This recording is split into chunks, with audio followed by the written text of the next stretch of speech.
It sounds like there were a lot of different movements within one movement then. I mean, you talk about punk, I guess, as an attitude or as a philosophy. Yeah. But at the same time, you've got these very different branches of punk happening at the same time. Definitely. How did you guys decide what your version of punk rock was going to be? Well, it was, I don't know that we ever really thought it out, but it came as an extension of the bands that we were going to see in the scene we were in. So we were hanging out with other punk rockers, and we were going to shows by groups like TSOL and the Adolescents and the Crowd and the Gears.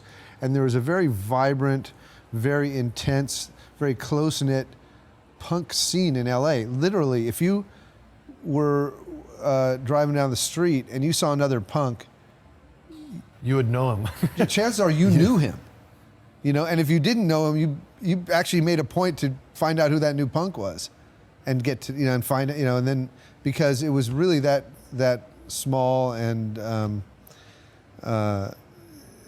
close knit.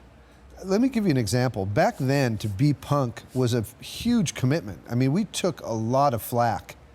You know, to put it in perspective, in 1979 in Los Angeles, you know, the tough guys and the cool guys had long hairs and mustaches. They looked like the Marlboro. They looked like Tom Selleck or something. Do you know what I mean? And so, like, for us to cut our hair and go to school in combat boots, I mean, we might as well just have painted victim on our foreheads. So were you getting it at school? Were you getting it at Hell home? yeah. Like, were you getting it everywhere? Everywhere. I mean, I would go to the park with my girlfriend and you know, have a bunch of guys like threaten to beat the crap out of me. Yeah, guys would drive by in their little pickup trucks, you know, and just... They'd stop the car just to beat you up.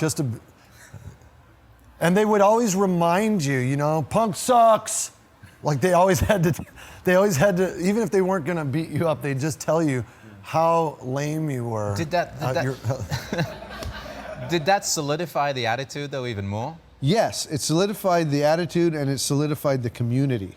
You know, that our commitment to each other and our commitment to what we were doing. So I think, you know, when we wrote songs, you know, it was, we wanted to be as punk as we could be, you know.